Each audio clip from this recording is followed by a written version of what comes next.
Hello everyone, welcome back to favourite channel civilians the civil engineers. आपके लिए बेहतरीन series हम लेके आए हैं। यूपीपीएससी एई का एग्जाम जल्दी होने वाला है, तो ऑल यूपी एग्जाम्स क्वेश्चन जो आपको हेल्प करेंगे एग्जाम की प्रिपरेशन करने में। इससे आपको आइडिया लगेगा कि क्वेश्चन का लेवल क्या एग्जाम में रहता है। आपको प्रिपरेशन करना यहाँ पर ईजी हो जाएगा। ये एग्जाम के क्वेश्चन आपको कॉन्सेप्ट बताएंगे, एग्जाम का लेवल बताएंगे, कौन कौन सी ट्रिक आप यूज कर सकते हो, क्या आपका प्रोसेस रहेगा, ये सब आपको इन क्वेश्चन के थ्रू पता चलने वाला है। मैं आपकी पूरी हेल्प करूंगा कॉन्सेप्ट क्रिस्टल क्लियर करने में, कोई भी डाउट नहीं छोड़ेंगे। हर एक ट्रिक मैं आपको साथ के साथ सिखाता जाऊंगा। ये क्वेश्चंस के थ्रू हम कॉन्सेप्ट सीख रहे हैं, जो कि बहुत शानदार तरीका है क्वेश्चंस के थ्रू कॉन्सेप्ट समझने का। ये हम आपके लिए ही लाए हैं। आपको इसका पीडीएफ आपको टेलीग्राम ग्रुप में मिल जाएगा, जो हमारा टेलीग्राम चैनल है सिविल इंजीनियर्स करके, उसमें आपको ये सब पीडीएफ मिल जाएगा। ये सीरीज आपके लिए बहुत हेल्पफुल हो सकती है और आपके फ्रेंड्स के लिए भी, तो आप ये वीडियो जरूर ज्यादा ज्यादा शेयर करें। So let's start our amazing session. Subject हमारा चल रहा है सॉइल मैकेनिक्स का। So let's start. So first question is, water formed transported soil is loess, glacier, alluvial और मेराइन। जो पानी के बहाव से सॉइल बन रही है वो कौन सी है? वो एलुवियल सॉइल होती है हमारी। कौन सी सॉइल होती है? Alluvial soil. क्वेश्चन पूछा गया हमारा यूपीपीसीएल ए 2019 में। इंपॉर्टेंटली हम यूपी के क्वेश्चन कर रहे हैं, इसलिए मैं आपको बता देता हूँ कि यूपीपीसीएल 2019 में क्वेश्चन पूछा गया। अब आपको जानना बहुत जरूरी है कि जो एलुवियल है वो तो वाटर से ट्रांसपोर्ट होती है। अब एक हमारी मरीन है, ये किससे होती है? जो मरीन डिपॉजिट है हमारा सी वाटर से होती है। किससे होती है? सी वाटर से। अगर नॉर्मल वाटर लिखा होगा तो एलुवियल, और मरीन लिखा होगा तो वो हमारी सी वाटर से होती है। उसके बाद होती है हमारी लेकेस्ट्राइन डिपॉजिट। लेकेस्ट्राइन डिपॉजिट किससे होती है? वो लेक से होती है। एल से लेकेस्ट्राइन, एल से लेक्स। फिर होती है हमारी एलिन। एलिन जो होती है वो किससे ट्रांसपोर्ट होती है? एलिन होती है हमारी ट्रांसपोर्ट विंड से। इसको हम लॉयस भी बोल देते हैं। क्या बोल देते हैं? लॉयस। ये क्वेश्चंस अपने आप में पूछे जाते हैं, बार बार रिपीट होते हैं कि ये टर्म आपके लिए एक क्वेश्चन है। Glacial deposit transport bye ice होती है। जो एक एक होती है हमारी कोलोवियल सॉइल। कौन सी होती है? कोलोवियल सॉइल। इसको हम तालुस भी बोलते हैं। क्या बोलते हैं? तालुस। ये जो होती है हमारी ट्रांसपोर्ट होती है ग्रेविटी से। ये क्वेश्चन बहुत बार पूछा था, बहुत इंपॉर्टेंट क्वेश्चन है ये हमारी ट्रांसपोर्ट होती है ग्रेविटी से। तो इसको हम बोलते हैं कोलोवियल सोल यानी कि तालुस। ये सारे नाम आपको याद रखने हैं। इस क्वेश्चन का आंसर हमारा alluvial water form transported soil हमसे पूछ लिया गया। हर एक क्वेश्चन में मैं आपको जो पॉसिबल क्वेश्चन है वो बताता जाऊंगा, आप इनको नोट डाउन जरूर करते जाइएगा। Moving to the next question, question number 5, UPPSC 2011, wind blown silt having little or no stratification is called. अब आपको मैंने बताया था विंड ब्लोन सॉइल कौन सी होती है सर? आपने बताया था हमें एओलिन सॉइल होती है। सर आपने इसका एक और नाम बताया था, लॉयस बताया था। इससे बाहर क्वेश्चन सर आने ही नहीं वाला। आपने हमें बता दिया था कि विंड से जो ट्रांसपोर्ट हो रही है वो एलिन है, उसको लॉयस भी कहते हैं, और बस यही हमारा आंसर हो जाएगा। तालुस, ड्रिफ्ट, पीट या फिर loess. Very simple question, answer option D. देखो आपको मैं कॉन्सेप्ट सिखाता जा रहा हूँ, यही अपने आप में क्वेश्चन है, तो आपको चीजें याद करा दूंगा, दिमाग में फिट करा दूंगा, ताकि गलती कहीं हो ही ना। Moving to the next question, question number 6, UPPSC 2007 and 2003. Engineering of soil is not related to the construction of. जो सॉइल की इंजीनियरिंग है उसमें से किसके साथ रिलेटेड नहीं है? मेरे स्टूडेंट्स को एक चीज बेस्ट तरीके से आती है कि वो चेक करते हैं कि नॉट पूछा है या नहीं। पहले यही मार्क कर लेते हैं, फिर अपना आंसर आगे से स्टार्ट करते हैं। तो नॉट रिलेटेड टू कंस्ट्रक्शन पूछा है। Highways, ropeways, railways and tramways. आपको पता है हाईवे में भी सॉइल का रोल है, रेलवे में भी और ट्रैमवेज में भी, बट रोपवेज में नहीं है। तो option B is the correct answer. Next question, question number 7, UPPSC 2007. When the products of rock weathering are not transported as sediments but remain in place, the soil is known as। जो rock weathering के product हैं वो transport नहीं हुए हैं, वहीं रुक गए हैं, तो सॉइल को हम क्या कहते हैं? क्या उसे एलुवियल कहते हैं, एलिन कहते हैं, रेजिडुअल कहते हैं, या फिर ग्लेशियल कहते हैं? आपको पता है एलुवियल सॉइल वाटर से ट्रांसपोर्ट होकर आती है, एलिन विंड से ट्रांसपोर्ट होकर आती है, ग्लेशियर जो ग्लेशियर से ट्रांसपोर्ट होकर आती है। जब ये सब ट्रांसपोर्ट होकर आ रही हैं तो ये तो वहां पे रिमेन इन प्लेस तो नहीं हो रही ना, तो बची क्या? रेजिडुअल सॉइल, यानी कि ऑप्शन सी। इसका नाम ही रेजिडुअल है, यानी कि जो वहीं बच के ठहर गई उसे रेजिडुअल सॉइल बोलते। तो option C is the correct answer. Moving to the next question, question number 15, इन ये पूछा गया एमआरसीए 2017 एंड 2016। तो मैं आपको ये बता देता हूँ, in which soil structure are the particle arranged more or less parallel to each other. इनमें से कौन से सॉइल स्ट्रक्चर में जो पार्टिकल है वो अरेंज हो रहे हैं more or less parallel to each other? क्या वो सिंगल ग्रेन्ड है, हनीकॉम्ब है, फ्लोकुलेंट है, या फिर वो डिस्पर्स्ड है? पहले आपको इनके बारे में समझना बहुत जरूरी है। ये जो सिंगल ग्रेन स्ट्रक्चर हमारे होते हैं ये किसके सेटलमेंट से बनते हैं? ये कोर्स ग्रेन सॉइल के सेटलमेंट से बनते हैं। ठीक है सर, आपने बता दिया। उसके बाद आती है हमारी फ्लोकुलेंट स्ट्रक्चर की बारी। ये हमारी डिपोजिशन किसकी होती है? फाइन सॉइल फ्रैक्शन की, वाटर में। फाइन सॉइल की डिपोजिशन होती है वाटर में, उससे हमारा फ्लोकुलेंट स्ट्रक्चर बनता है। और हनीकॉम्बर डिस्पर्स्ड होते हैं। मैं आपको बताता हूँ कि क्या क्या होता है। हनीकॉम्ब स्ट्रक्चर कब बनता है? जब हमारे फ्लोकुलेंट स्ट्रक्चर का जो डिसइंटीग्रेशन हो जाता है विद सुपरइम्पोज्ड लोड। डिसइंटीग्रेशन हो रहा है हमारा फ्लोकुलेंट स्ट्रक्चर का विद सुपरइम्पोज्ड लोड, तो बनेगा हमारा हनीकॉम्ब स्ट्रक्चर। अब आपको एक बहुत इंपॉर्टेंट चीज़ें याद रखनी है, क्या कि जो हमारा फ्लोक्युलेंट स्ट्रक्चर है उसमें जो कॉन्टैक्ट होता है सॉइल पार्टिकल्स का वो ओरिएंटेड कैसे होते हैं, एज टू फेस। फ्लोक्युलेंट में एज टू फेस, याद रखना है फ्लोक्युलेंट में एज टू फेस। और आपको एक और चीज याद रखनी, डिस्पर्स्ड होता है। डिस्पर्स में क्या होता है, ये जो डिस्पर्स्ड है, डिस्पर्स में जनरली रिपल्सिव हो जाती है फोर्सेस। फोर्सेस क्या हो जाती हैं हमारी, रिपल्सिव हो जाती है नेचर में। इसी की वजह से ये जो कॉन्टैक्ट है ये हमारा फेस टू फेस हो जाता है। क्या हो जाता है, फेस टू फेस हो जाता है हमारा डिस्पर्स में। और ऐसा ही हमारा हनीकॉम्ब में होता है। हनीकॉम्ब में भी हमारा फेस टू फेस कॉन्टैक्ट रहता है। यहाँ पर जो आंसर हो जाएगा ये हमारा डिस्पर्स हो जाएगा, यानी कि ऑप्शन डी, क्योंकि उसने हमसे पूछा more or less parallel to each other, क्योंकि यहाँ फेस टू फेस कॉन्टैक्ट है। यहाँ पे फॉर्मेशन जो इलेक्ट्रिकल फोर्स की वजह से हो रही है सॉइल पार्टिकल्स में टाइम ऑफ डिपोजिशन, जो रिपल्सिव है उसकी वजह से फेस टू फेस कॉन्टैक्ट हो रहा है, और यहाँ पे ये चीजें पैरेलल हो गई है। तो option D is the right answer. Moving to the next question, question number 31 UPPCL 2014। Colluvial soil यानी कि टालूस आर ट्रांसपोर्टेड बाय। बच्चों को कोलोवियल नहीं पता या टालूस नहीं पता, उन्होंने दोनों ही लिख के दे दिए हैं, क्वेश्चन को इजी बना दिया है कि कोलोवियल सॉइल ट्रांसपोर्टेड किससे होती है, वाटर से, विंड से, ग्रेविटी से, या फिर वो आइस से। मैंने अभी आपको बताया था कोलोवियल टालूस ट्रांसपोर्ट होती है हमारी ग्रेविटी से, सीटी जी। आपको याद रखना, सीटीजी से याद रख सकते हैं, जीटीसी से याद रख सकते हैं। ये चीजें आपको याद रखनी है। जो ग्रेविटी से ट्रांसपोर्ट होती है उसे हम कोलोवियल स्विमिंग की तालुस बोलते हैं। क्वेश्चन बहुत बार रिपीट होता है बहुत सारे एग्जाम्स में। विंड से आपको पता है एलिन होती है, यानी कि लॉयस बोलते हैं उसको। ग्रेविटी आपको बता ही दिया। वाटर से हमारी एलुवियल होती है, आपको पता है। सी वाटर होगा तो मेरीन हो जाएगी। आइस से जो होती है वो ग्लेशियल सॉइल जनरली इसको हम बोलते हैं। वो दो तरह की होती है, टिल एंड ड्रिफ्ट। ये दोनों भी आपको याद रखनी है। टिल एंड ड्रिफ्ट जो होती है हमारी ग्लेशियल सॉइल्स होती हैं। अभी यहाँ पे आंसर जो हो जाएगा हमारा ऑप्शन सी हो जाएगा। Moving to the next question, question number 34, UPV RVNL 2014. Which of the following soil is transported by gravitational forces? देखिए सेम क्वेश्चन रिपीट हुआ दूसरे एग्जाम में कि जो कौन सी सॉइल है इनमें से ट्रांसपोर्ट होती है ग्रेविटेशनल फोर्सेज है। क्या वो लॉयस है, तालुस है, ड्रिफ्ट है, या फिर वो ड्यून सैंड है। ड्यून सैंड अपने आप में लॉयस को बोल रहा है। ड्रिफ्ट आपको मैंने बता दिया था ग्लेशियल होती है। लॉयस भी अपने आप में एक एलियन सॉइल आपको पता है। ड्यून सैंड भी उसी का ही पार्ट कह सकते हैं आप। उसके वजह तालुस, तालुस हमारी ग्रेविटेशनल फोर्स होती है। मैंने अभी आपको बताया तो option B is the right answer. Next question, question number 40, which of the following is cohesive soil. UGBNL 2012 में क्वेश्चन पूछ लिया गया है, इनमें से कौन सी सॉइल कोहेसिव है। कंकर नहीं हो सकता। लूज कोर्स सैंड ये हमारी नॉन कोहेसिव होती है। ये हमारी नॉन कोहेसिव होती है, कोहेजन लेस होती है। और अब कोहेसिव सॉइल कौन सी होती है, सबको पता है क्ले होती है सर। तो यहाँ पे ब्लैक कॉटन सॉइल हमारी क्ले है, तो option B is the right answer. D के साथ कंफ्यूज नहीं होना, sand with clay is not the right answer, black cotton soil is the right answer. Clay में तीन पार्टिकल होते हैं, K I M, kaolinite, illite and मॉन्ट मोनोलोनाइट।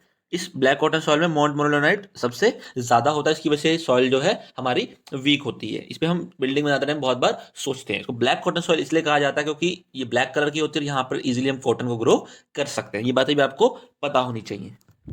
Next question, question number 44, UPPCL 2014. The soil formed by weathering action on rock and remain at place of formation is called. Weathering action rock पे हुआ है, remain at place of formation रह गई, तो क्या बोलते हैं, alluvial, residual, marine और एलिन। आपको पता है ऐसे रेजिडुअल सॉइल हम बोलते हैं, मैं आपको बहुत बार बता चुका हूँ, तो option B is the right answer. Next question, UPPCL 2019 latest question है, which of the following soils contains high organic content. इनमें से कौन सी सॉइल में हाई ऑर्गेनिक कंटेंट होता है। पीट, वाफ्ड क्ले, सिल्टी क्ले, या फिर वेल ग्रेडेड सैंड। सबको पता है सैंड में तो हमारा ऑर्गेनिक कंटेंट इतना नहीं होता है। इंपॉर्टेंटली आपको याद रखना, ये पीट होता है, या पीट होता है, या फिर मक होता है।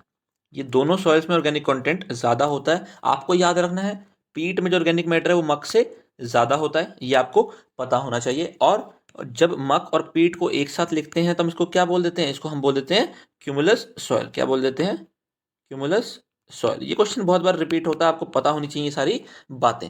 पीट सॉइल में हाइड्रोजन कंटेंट होता है एज कम्पेयर टू मक सॉइल। आपको पता होना चाहिए सेडिमेंट्री डिपॉजिट जो हो रहे हैं alternate thin layer of silt and clay, उसको हम वाफ्ड क्ले बोलते हैं। वाफ्ड क्ले क्या होती है हमारी, ये जो सेडिमेंट्री डिपॉजिट है consisting of alternate thin layer. Alternate thin layer है किसकी, सिल्ट और क्ले की। सिल्ट और क्ले की ऑल्टरनेट लेयर, इनकी silt clay silt alternate thin layer, इसको हम वाफ्ड क्ले बोलते हैं। क्या बोलते हैं, वाफ्ड क्ले। यही खासियत हमारे सेशन की, हर एक क्वेश्चन से, हर एक ऑप्शन से आपको न्यू कॉन्सेप्ट में सिखा दूंगा, ताकि कोई भी क्वेश्चन आपके एग्जाम में न्यू ना लगे। Next question, question number 79, UPPSC 2008. Soil sample has a shrinkage limit of 20% and specific gravity of soil is 2.7. The porosity of soil at shrinkage limit is. ऐसे क्वेश्चन जो प्रॉपर्टीज ऑफ सॉइल से पूछे जाते हैं, इसमें एक एक पॉइंट को लेकर चलना पड़ता है ताकि क्वेश्चन आपका इजी हो जाए और आपको इजीली आंसर मिल जाए। आप देखते हैं कैसे। श्रिंकेज लिमिट पे ये 20% गिवन है, तो ये क्या है हमारा, ये W है, क्या है, W है, श्रिंकेज लिमिट हमारी W है। स्पेसिफिक ग्रेविटी यानी कि ये 2.7 है कि हमारा G है। पूछा क्या हमसे, पोरोसिटी पूछी है। सॉइल एट श्रिंकेज लिमिट, और पता है बच्चे बच्चे को श्रिंकेज लिमिट पे जब हम बात करते हैं तो सॉइल हमारी फुली सेचुरेटेड होती है, यानी कि S is 1। ऐसे क्वेश्चन में यही एक कैच होता है, यही एक कॉन्सेप्ट होता है जो आपको पता होना चाहिए। एक फेवरेट फॉर्मूला सबको पता है कि सहवाग ES is equal to WG, ठीक है। अब सर पूछा तो पोरोसिटी, आप हमें वॉइड रेशियो निकाल के दिखा रहे हैं। अरे बहुत इजी कॉन्सेप्ट है, वॉइड रेशियो और पोरोसिटी आपस में कनेक्टेड है। तो यहाँ पे लिख देते हैं एस हमारा 1 है, तो यहाँ पे ई आ जाएगा, ई हमारा WG के बराबर हो जाएगा। यहाँ पे 0.20 इंटू 2.7 हो जाएगा, वैल्यू आ जाएगी हमारी 0.54। सर पोरोसिटी और void ratio connection n is equal to E/1 + E। फिर से याद कैसे करूँ, बहुत बार कन्फ्यूजन हो जाता है कि डिनोमिनेटर में नेगेटिव आएगा पॉजिटिव आएगा, तो आपको याद रखना है एन हमारा नेगेटिव है तो इसका उल्टा ही हमारा वॉइड रेशियो काम करता है। और अगर E निकालना होता तो वो n/1 माइनस एन हो जाता है, क्योंकि E हमारा पॉजिटिव है तो यहाँ हमारा नेगेटिव वर्क करेगा। याद रखेंगे इस कॉन्सेप्ट को। अब E हमारा 0.54 है, डिवाइड 1 + E 1.54, 0.5 डिवाइड 1.5 यानी कि 0.3 के आसपास आंसर होगा। तो ऑप्शन देखेंगे 0.25, 0.35, 0.45 एंड 0.55। तो यहाँ आंसर हमारा आ जाएगा 0.35, ऑप्शन बी। बिना कैलकुलेटर के भी आप इजीली सॉल्व कर सकते हैं अगर आपको एक दिमाग में चीजें सॉल्व करनी आती हैं तो। आई होप आपको कॉन्सेप्ट समझ आ गया होगा। बहुत इजी क्वेश्चन था, सारे कॉन्सेप्ट मैंने आपको इसमें बता दिए हैं। नेक्स्ट क्वेश्चन हमारा यूपीआरबी ने 2014 में पूछा गया, बहुत सारे एग्जाम्स में और पूछा गया ये। Relative density of compacted dense sand is approximately. जो रिलेटिव डेंसिटी हमारी कॉम्पैक्ट डेंस सैंड की अप्रोक्सीमेटली कितनी होती है। पहले आपको पता होना चाहिए रिलेटिव डेंसिटी का एक फॉर्मूला होता है। क्या होता है रिलेटिव डेंसिटी का formula, ID is equal to E max minus E normal divide by E max minus E minimum. Relative density हम निकालते किसकी, आपको पता होना चाहिए। ये हमारी कोर्स सैंड की निकालते हैं, किसकी, कोर्स सैंड यानी कि नॉन कोहेसिव सॉइल की। कोहेसिव सॉइल्स के लिए हम ये नहीं निकालते। ये रिलेटिव डेंसिटी होती क्या है, ये एक डिग्री ऑफ डेंसिटी है जिसको हम यूज करते हैं to quantify the degree of packing, यानी कॉम्पैक्टनेस को हम चेक करने के लिए इसको हम यूज करते हैं। तो आपको याद रखना है हमारे ग्रेनुलर सॉइल के लिए होता है, और जो फुली कॉम्पैक्टेड होता है उसके लिए हमारा ये 0.95 हो जाता है। कितना, 0.95, यानी कि option C is the correct answer. Next question, UPPSC 2016. A soil sample with specific gravity of solid 2.7, mass specific gravity 1.8, for assuming soil to be perfectly dry, the void ratio of soil will be. It's a very very important question क्योंकि इसमें mass specific gravity का use किया गया है। बहुत सारे students को इससे रिलेशन ही पता नहीं होता, इसलिए वो क्वेश्चन सॉल्व नहीं कर पाते। अब आप देखेंगे इसमें क्या कि मास स्पेसिफिक ग्रेविटी 1.84 गिवन है, स्पेसिफिक ग्रेविटी 2.7 गिवन है, सॉइल हमें परफेक्टली ड्राई बता दी गई है और वॉइड रेशियो हमसे पूछ लिया गया है। तो आपको देखना है कि हमारा ये जो G है कितना है, 2.7 है, G कितना है, 2.7 है। और GM जो होता है ना कि मास स्पेसिफिक ग्रेविटी, उसका फॉर्मूला होता है gamma dry divide by gamma water, gamma dry divide by gamma water. अब हमने गामा वाटर को 1 मान लिया यहाँ पे, तो GM जो है हमारा गामा ड्राई हम यहाँ से निकाल सकते हैं, gamma dry is equal to GM into gamma W। Gamma water हमने मान लिया यहाँ पर 1 है, तो gamma dry is equal to GM हो जाएगा, गामा ड्राई हो जाएगा हमारा 1.84। इतना गामा ड्राई हो जाएगा हमारा 1.84, ठीक है। यहाँ से हमारा गामा ड्राई निकल गया। तो गामा ड्राई का फॉर्मूला क्या होता है, G gamma W divide by 1 + E। तो यहाँ पर G की वैल्यू है 2.7, गामा W है हमारा 1 डिवाइड बाई 1 + E, और गामा ड्राई की वैल्यू कितनी है यहाँ पे 1.84। यहाँ से आप E की वैल्यू इजीली सॉल्व कर सकते हैं, आ जाएगी 0.47। कितनी, 0.47। अब स्टूडेंट बोलेंगे सर आपने गामा W 1 कैसे ले लिया। 1 हमने इसलिए ले लिया, हम उसे ग्राम पर सीसी में लेके चल रहे हैं, ग्राम पर हम उसको ग्राम पर सीसी में लेके चलेंगे, तो इसलिए हमारी जो वैल्यू आ रही गामा की वो भी हमारी ग्राम पर सीसी में ही आ रही है, तो उससे हम इजीली सॉल्व कर पा रहे हैं इसको, ठीक है। 0.47 आंसर हमारा आ जाएगा यहाँ पे option A. Move to the next question, UPPSC 2008 में पूछा गया क्वेश्चन है, इंजीनियरिंग सर्विसेज में पूछा गया, राजस्थान के क्वेश्चन में पूछा गया, और एमपीपीएससी और पीटीसीएल ए में भी क्वेश्चन पूछ लिया गया। Soil sample having a void ratio 1.3, water content 50% and specific gravity of 2.6 else is a state of partial saturation, full saturation, over saturation या फिर अंडर सैचुरेशन। ऑप्शन पढ़ते आपको समझ आ गया कि हमें सैचुरेशन निकाल के ही चेक करना ये पड़ेगा। तो फॉर्मूला में याद आ गया सर, सहवाग होता था, सैचुरेशन का फॉर्मूला है सहवाग। सर एस निकालना है, ई दे दिया है 1.3, यानी कि एस इंटू 1.3 हो जाएगा, और जो वाटर कंटेंट है वो 0.50 है सर, और जी 2.60 है। सर 2.6 का हाफ भी 1.3 होता है, तो सर 1.3 डिवाइड बाई 1.3, ये तो वैल्यू सर हमारी 1 आ गई। जब 1 आ गई यानी सैचुरेशन हमारा 100% हो गया, यानी कि सॉइल हमारी फुल्ली सैचुरेटेड हो गई। तो option B is the right answer. Next question, UPPSC 2011. A soil sample has a void ratio E is equal to 0.8, moisture content W is 25%, specific gravity G is 2.68, saturated density gamma saturated sample will be. Soil sample void ratio given है, हमारे को water content given है, specific gravity given है, saturated density हमसे पूछ लिया. तो याद रखना saturation density जब निकालनी है तो जो हमारा S है ये 100% हो जाएगा, यानी कि इक्वल टू 1 हो जाएगा. सर S पता चल गया. सर एक गामा बल्ब का फॉर्मूला होता है, बहुत ईजी, हमने याद किया हुआ, G plus S e into gamma डब्ल्यू डिवाइड बाई 1 प्लस ई. ठीक है सर. अब सर हमारा जो एस है तो 1 हो गया, और गामा सैचुरेटेड का फॉर्मूला क्या होता है सर, आपने बताया हुआ है जी प्लस हमारा ई गामा डब्ल्यू डिवाइड बाई 1 प्लस ई. तो अगर सैचुरेशन 1 होगा तो gamma bulk equal to gamma saturated हो जाएगा, G plus e divide 1 plus e into gamma डब्ल्यू. बस वैल्यूज पुट करेंगे यहाँ पे. जी है 2.68, ई जो है हमारा 0.8 है, डिवाइड बाई 1 प्लस 0.8 कर देंगे यहाँ पर. ठीक है, मल्टीप्लाई कर दो इसको गामा डब्ल्यू यानी कि 9.81 या फिर 9.8 से कर दो. ठीक है, सॉल्व करोगे तो गामा सैचुरेटेड आपका आ जाएगा कितना, 18.95 किलो न्यूटन पर metre cube. Very easy question, but concept पता होना बहुत जरूरी. तो option A is the right answer. Next question UPPSC 2008 में पूछा गया क्वेश्चन है, soil sample is a void ratio 0.50, its porosity will be close to. Void ratio given है, पोरोसिटी हमसे पूछ रहा है तो निकाल लेते हैं. आपको मैंने बताया था जब हमें पोरोसिटी निकालनी यानी कि नेगेटिव यानी कि एन, तो E डिवाइड बाई 1 प्लस ई हो जाएगा. E हमारा 0.5 है, 1 प्लस 0.5 हो जाएगा, 0.5 divide 1.5 is 0.33.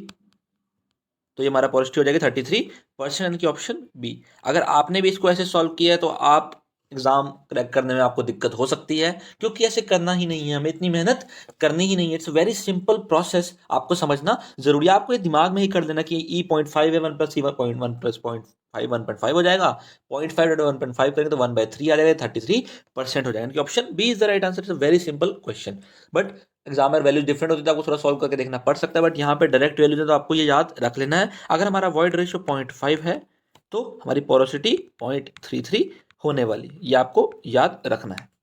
Option B is the right answer. A dry soil sample has equal amounts of solids and void by volume. Its void ratio and porosity will be. एक dry soil sample है, equal amount है solids and void की by volume, that it's void ratio और porosity हमसे पूछ रहा है. मतलब वॉल्यूम ऑफ वॉइड्स और वॉल्यूम ऑफ सॉलिड्स हमारे यहाँ पे इक्वल बता दिए इसने. तो आपको पता होना चाहिए वॉइड रेशियो क्या होती है, यानी कि volume of voids total volume of solid V V by V S. ये हमारी क्या हो जाएगी, वीवी और वीएस इक्वल है तो 1 हो जाएगी ना, बिल्कुल सर हो जाएगी. और जब पोरोसिटी निकालनी है equal to E divide by 1 plus E, 1 divide by 2 यानी कि 0.5 ये हो जाएगी, 0.5 ये हो जाएगी. ई हमारा क्या है, वॉइड रेशियो हमारा 1 है, पोरोसिटी हमारा 50% है, तो option A is the right answer. देखिए सारे कितने एग्जाम में क्वेश्चन पूछा गया, इट्स वेरी इंपॉर्टेंट क्वेश्चन है, इसमें कॉन्सेप्ट छुपा था, और कॉन्सेप्ट मैंने आपको बता देगा. आपको वॉइड रेशियो का पता होना चाहिए कि वॉल्यूम ऑफ वॉइड्स और वॉल्यूम ऑफ सॉलिड्स होता है. Next question UPPSC 2003 2008 engineering section में क्वेश्चन पूछा जा चुका है. The dry unit weight of a soil sample having bulk unit weight gamma T and a moisture content of W% is. Dry unit weight पूछ रहा है किसी सैंपल का, तो आपको मैं बता देता हूँ गामा ड्राई का फॉर्मूला क्या होता है गामा बल्क के रिलेशन में. Gamma dry is equal to gamma bulk divide by 1 plus W. ये तीनों का रिलेशन है, गामा ड्राई का, गामा बल्क का और मॉइस्चर कंटेंट का. अब ऑप्शन यहाँ पे थोड़े से अजीब दिए हुए तो बच्चा कंफ्यूज हो सकता है, बट आपको ये याद रखना है, ये जो गामा ड्राई है, गामा बल्क को आप ऐसे बाहर निकाल सकते हैं, divide by 1 into 1 plus W हो जाएगा, बिल्कुल सर हो जाएगा, बस सिंपल है. तो गामा बल्क है, यहाँ पे गामा टी आप लिख सकते हैं जिन्होंने क्वेश्चन में गिवन है, ऊपर 100 लिख दीजिए, यहाँ भी आप 100 लिख सकते हैं, प्लस डब्ल्यू. हो गया हमारा क्वेश्चन सॉल्व. ऑप्शन देखेंगे आप, option D is the right answer. Very easy question, but थोड़ा सा ट्रिकी था, तो आपको समझना बहुत जरूरी था, क्योंकि यहाँ पे जो हमारा डब्ल्यू हमने उसको परसेंट ऑफ वाटर कंटेंट में ले लिया है, ताकि हमारी वैल्यू 100 ओवर 100 प्लस डब्ल्यू आ जाए, हमारा आंसर ऑप्शन से मैच कर जाए. विच of the following statement is correct. सबसे पहला काम है करेक्ट और इनकरेक्ट चेक करना. जी करेक्ट चेक कर लिया, यूपीपीएससी 2007 में क्वेश्चन पूछ लिया गया है. 0 और 1 के बीच में ई है, e can have a value greater than 1, e less than 0, none of these. तो आपको हमेशा याद रखना है जो ई है हमारा वो ग्रेटर देन 0 होता है. ई होता क्या है, वॉल्यूम ऑफ वॉइड्स और वॉल्यूम ऑफ सॉलिड्स. पोरोसिटी क्या होता है, वीवी ओवर वीटी. अब यहाँ पे वॉइड रेशियो की बात करते हैं, जो वॉइड रेशियो हमेशा ई से, जो ई है हमारा वो 0 से बड़ा होता है. ठीक है, तो इसकी वैल्यूज कभी कभी हमारी ग्रेटर देन 1 भी हो सकती है, हमारी इसकी वैल्यू जो ग्रेटर देन 1 भी हो सकती है. अभी यहाँ पे 0 और 1 के बीच में है. ठीक है, ये भी एक पॉसिबिलिटी है, बट जरूरी नहीं है कि 1 ही रहे, 1 तक इसे हम लिमिट नहीं कर सकते. स्टूडेंट यहाँ पे कंफ्यूज हो जाता है, इसलिए पहला ही ऑप्शन उन्होंने ऐसा दिया है कि 0 से तो बड़ा दिखा दे बट 1 से कम दिखा दे. बट ये जरूरी नहीं कि 1 से कम हो, 1 से भी ज्यादा हो सकती है. तो ई लेस देन 0, ई भी गलत है, नन ऑफ द अबव भी गलत है, और e can have a value greater than 1, option B is the right answer. जब वॉल्यूम ऑफ वॉइड है वो greater than volume of soil हो सकती है, तो ई की वैल्यू ग्रेटर देन 1 भी हो सकती है, ये पॉसिबिलिटी है, तो option B is the right answer. Next question UPPSC 2007 में पूछा गया क्वेश्चन है, the water content of a fully saturated soil mass is 100%, then the void ratio of the sample is. Water content जो हमारा fully saturated soil मास का 100% बोल दिया गया है, यानी कि हमें इसने बोल दिया कि फुली सैचुरेटेड मतलब S1 है, वाटर कंटेंट हमारा 100% है, तो वैल्यूज हमारी इजी कर दी इसने बिल्कुल। ई हमें निकालना होता है, वॉइड रेशियो हमसे पूछ लिया, E S is equal to W G. Sir S भी 1 है, डब्ल्यू भी 1 है, तो ई जो है हमारा जी के बराबर हो जाएगा, यानी कि equal to specific gravity of soil, यानी कि option B is the correct answer. Highly technical question, but बहुत इजी था अगर आप क्वेश्चन को ध्यान से पढ़ते हैं। आपको पता है जी S1 है, वाटर कंटेंट 100% है, तो E S is equal to W G होता है, S1 है, W1 है, तो ई हमारा स्पेसिफिक ग्रेविटी के इक्वल हो जाएगा। Moving to the next question UPPSC 2004-2003, a soil of a bulk density is 1.8 gram पर centimetre cube at a water content of 5%. If the void ratio remains constant, then the bulk density for a water content of 10% will be. Bulk density given है, water content given है, एक new water content पे हमसे value पूछ रहा है, void ratio उसने हमें बता दिए कांस्टेंट है। अब मैं आपको बता दूं कि बोथ केसेस में हमारी ड्राई डेंसिटी भी कांस्टेंट रहने वाली है। अब हम निकाल लेते हैं कि गामा ड्राई जो है हमारा, गामा ड्राई जो है वो gamma bulk divide by 1 plus W होता है। सर बिल्कुल होता है सर, आपने यहाँ बताया गामा बल्क हमारा भी क्या गिवन है 1.8 ग्राम पर सीसी, ठीक है, और वाटर कंटेंट कितना है 5% की 0.05, तो ये वैल्यू जब हम इसे सॉल्व करेंगे आ जाएगी हमारी 1.7149 ग्राम पर सीसी, ठीक है, क्योंकि ग्राम पर सीसी में गिवन है, ग्राम पर सेंटीमीटर क्यूब में हमारी बल्क डेंसिटी गिवन थी। आ गया सर। अब जब कांस्टेंट है गामा ड्राई, तो जो वैल्यू इसमें केस में है वही दूसरे केस में होगी, दूसरे वाटर कंटेंट के केस में होगी, ठीक है sir. Gamma dry is equal to gamma bulk divide by 1 plus W2, यानी कि दूसरा मॉइस्चर कंटेंट गिवन था, ये वैल्यू पुट कर देते हैं 1.7149 is equal to gamma bulk हमें निकालना है, वाटर कंटेंट कितना है 1 प्लस यहाँ पे 10% गिवन है 1.1 हो जाएगा, तो गामा बल्क हम यहाँ से निकाल सकते हैं, कितना आ जाएगा 1.88 ग्राम पर CC. Very easy question, but आपको पता होना चाहिए था कि वॉइड रेशियो कांस्टेंट उसने पहले ही बता दिया है, और हमें पता है कि ड्राई डेंसिटी भी कांस्टेंट रहने वाली है। एक मॉइस्चर कंटेंट पे हमने ड्राई डेंसिटी निकाल ली, उसी ड्राई डेंसिटी को यूज करके दूसरे मॉइस्चर कंटेंट पे हमने गामा बल्क निकाल लिया। फॉर्मुलाज पता होना चाहिए, कॉन्सेप्ट पता होना चाहिए, calculation is a very easy task, but आपको पता होना चाहिए कि आपको फॉलो क्या करना है, पाथ कौन सा फॉलो करना है। मोस्ट इंपॉर्टेंट पाथ है, मोस्ट इंपॉर्टेंट कॉन्सेप्ट है, उसी को ही मैं आपके लिए लेकर आता हूँ और आपको समझाने की कोशिश करता हूँ the every possible way. Next question UPPSC 2003 and engineering service 2015 में भी क्वेश्चन अभी भी पूछा गया था। Specific gravity for soil sample is 2.7, void ratio is 0.945 and when it is fully saturated moisture content of the soil sample will be. Sir एक ही formula याद हो गया, सहवाग हमारा दोस्त है, इसको हम कभी भूलने नहीं वाले हैं। फुली सैचुरेटेड बोलना है यानी कि S1 हो गया, ई गिवन है 0.945, वाटर कंटेंट हमें निकालना है, जी हमें 2.7 गिवन है, तो हम इसको वाटर कंटेंट यहाँ से निकाल सकते हैं 0.945 डिवाइड बाई 2.7, यहाँ से वाटर कंटेंट अब जब निकालेंगे आपकी वैल्यू आ जाएगी कितनी 35%, यानी कि 0.35, तो option C is the correct answer. Very easy question. Next question, question number 5 UPPSC 2004 में पूछा क्वेश्चन है, density index of soil is noted by e max है जो max void ratio, e minimum minimum void ratio, e natural void ratio. Density index यानी कि ID पूछ रहा है, मैंने आपको बताया था कि सर आपने बताया है ये e max minus e divide by e max minus e minimum होता है। यूज करते हैं हमारा कोर्स ग्रेन सॉइल के लिए, यानी कि नॉन कोहेजिव सॉइल के लिए, ना कि कोहेजिव सॉइल के लिए। आपको याद रखना है ई मैक्स माइनस ई डिवाइड ई मैक्स माइनस ई मिनिमम, तो यानी कि हमारा ऑप्शन ए ही यहाँ पर करेक्ट हो गया है।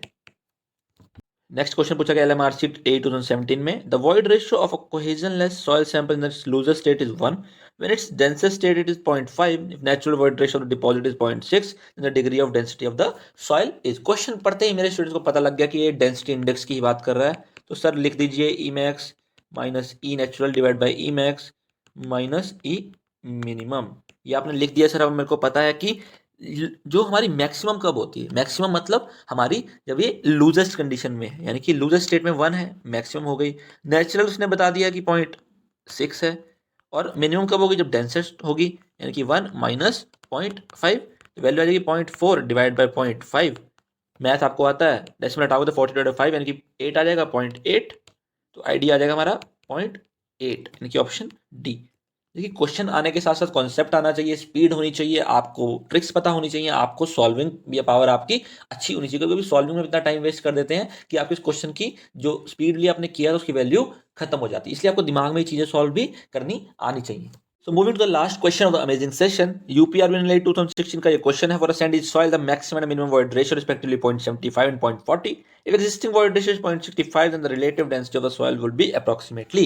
तो वही ID पूछ रहा है, Emax minus E divided by Emax minus E minimum. Emax हमारा 0.75 गिवन है और E natural 0.65 है, 0.75 माइनस 0.65 और यहाँ पर 0.75 यानी, और E minimum कितना है 0.40 गिवन है। सर सॉल्व करेंगे तो कितनी वैल्यू आ जाएगी 0.28 which is approximately equal to 0.30 यानी कि ऑप्शन डी। फॉर्मूला पता होना चाहिए, कॉन्सेप्ट पता है तो हमने इजीली क्वेश्चन को सॉल्व कर लिया है। वीडियो पसंद आ रहा है तो जरूर लाइक करें, फ्रेंड्स के साथ शेयर करें। ये इंपॉर्टेंट कॉन्सेप्ट है जो क्वेश्चन के थ्रू मैं आपको सिखाते जा रहा हूं ताकि आपकी प्रिपरेशन जल्दी हो जाए, आपका टाइम बच जाए, आप टाइम फालतू चीज़ों में वेस्ट ना करें। जो एग्जाम ओरिएंटेड चीज़ें हैं आपको स्मार्ट वर्क में यहाँ पर कराने वाला हूँ। एक एक ट्रिक सिखा दूंगा, एक एक क्वेश्चन समझा दूंगा, एक एक कॉन्सेप्ट आपका क्रिस्टल क्लियर कर दूंगा ताकि एग्जाम में आपको कोई भी क्वेश्चन न्यू ना लगे। ये वीडियो जरूर अपने टेलीग्राम ग्रुप में शेयर कीजिए, व्हाट्सएप ग्रुप में शेयर कीजिए, अपने फ्रेंड्स तक जरूर पहुंचाइए। ये मेहनत आपको बहुत हेल्प करेगी आपको एग्जाम क्रैक करने में।